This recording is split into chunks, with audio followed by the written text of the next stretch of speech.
stop the count, rewind the clock, and take me back to Porto, man, because Thomas Tuchel has just been sacked. Breaking news from the Chelsea official website. Chelsea Football Club today has parted company with head coach Thomas Tuchel.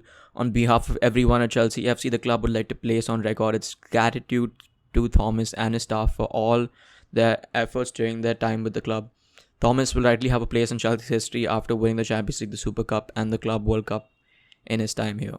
As the new ownership group reaches 100 days since taking over the club and as it continues its hard work to take the club forward, the new owners believe it is the right time to make this transition. Chelsea's coaching staff will take charge of the team for training and the preparation for our upcoming matches as the club moves swiftly into appointing a new head coach. There will be no further comment on the head coach appointment.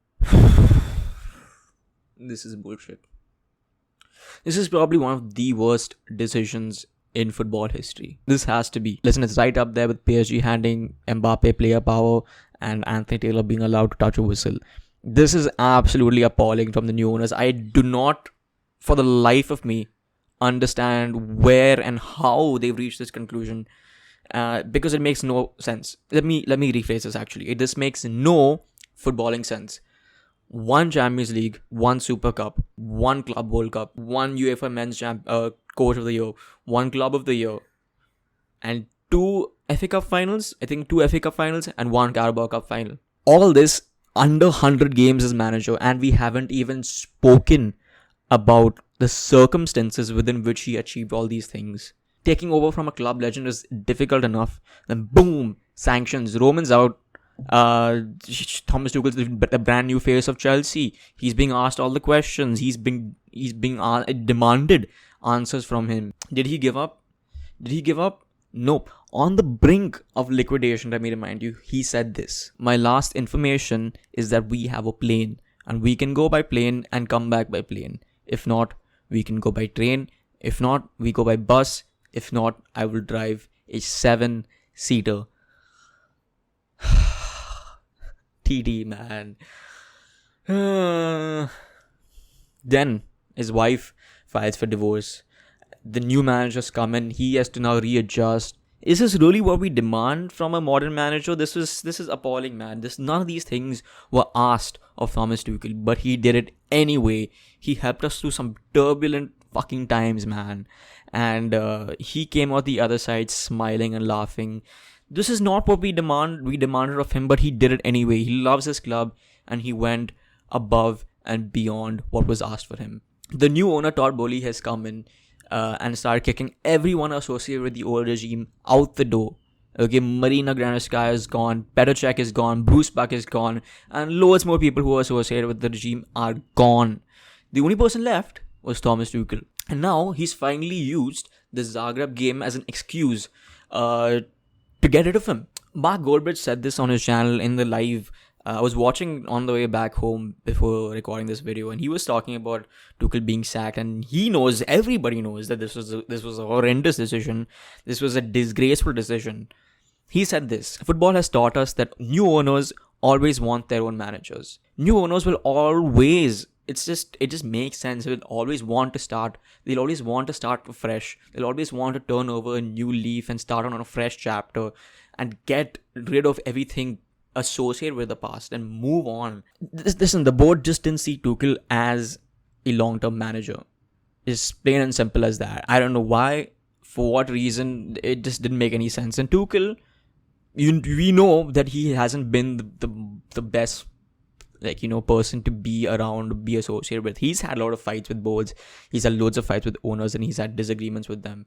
But no one expected this to happen so soon. 7 games into the season, having lost 3 of them. Fair enough. Bad start. We have new players, a bunch of new players. We lost key players, a bunch of key players as well. So there was clearly a transition phase supposed to happen, and a rebuild phase that was supposed to happen, which is now cut short. I mean, it doesn't make any sense, man. Good luck, Todd Boehly. Good luck, you fucking idiot.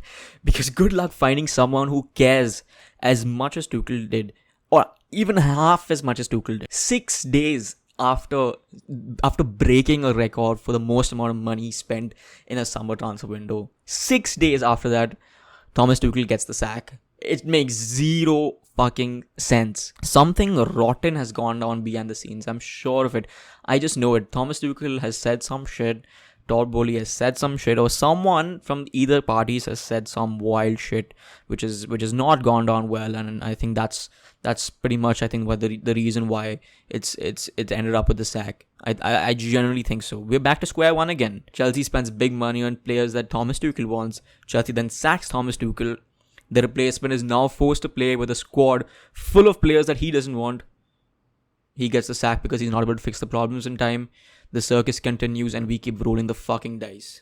Do you realize the new manager now pretty much has to play with the back three? He has no fucking choice. Weren't there talks of Thomas Tuchel signing a new contract just 1 week ago? What the fuck happened? If there's one thing modern football has taught me, football is a business. This was a business decision. Bowley was playing real life football manager, man, traveling here, flying there, eating meals here, eating meals there. Kunde was part of our plans initially. Then God knows what happened. We didn't speak to him for 4 months. In that time, we signed Sterling. We signed Koulibaly. Then we were looking for Rafinha, who then went to Barcelona. We were looking at Lewandowski, who went to Barcelona. Then we looked at, who else did we look at? De Jong, who then signed in, like he's staying at Barcelona. And then we even looked at Ronaldo. And Todd Bowley was really pushing for Ronaldo. I wouldn't be surprised, if I'm being very honest. I would not be surprised if Ronaldo ends up at Chelsea in January. Because Todd Bowley really, really wanted him for business reasons, and understandably so. But Thomas Tuchel, as a football manager, objected it. He objected it. Maybe that was the start of the end, maybe, for Thomas Tuchel. Some fans like Rory Jennings and his army of Tuchel outers and many other people will probably be quite happy with this decision. Seeing the run of games that we've been on this season, since pre-season actually. So, I mean, to an extent, it makes sense in a very short term, one perspective, unidimensional view of things. It makes sense. Maybe it does to some people, but for me personally, man, I can't do this anymore. I don't think I can fall in love with a manager anymore. The worst part is we saw the club back Tuchel to an extent, and we've seen Tuchel back Chelsea in the worst of times, in the brink of liquidation. He was with us. He supported us to thick and thin. Man, I love this guy. You could see he doesn't like losing. He doesn't like losing at all, and Chelsea meant so much to him. It's just really sad. The Lampard decision was bad. This is worse. To Thomas Tuchel, you gave me one of the best moments of my life. One of the best moments of my life, and I'm forever grateful to you for that. You embodied everything that Chelsea is about. You stuck with us through thick and thin. The real fans supported you. I hope you know that. The new owners didn't. So thank you, Thomas Tuchel. As for the new manager, whoever it is, unless we bring in fucking Zidane or Potter, I'm not having anybody else at this club. You are not welcome. Pochettino, you Spurs shite. You are definitely not welcome here. Anyway, thank you guys for tuning in. For those of you who are here to support me, thank you so much. And for those of you who are here to troll, you can fuck it off. But do not forget one thing. Do not forget one thing. Football has taught us one last lesson, and that is nothing can stop Chelsea from winning. See you at the top. Peace.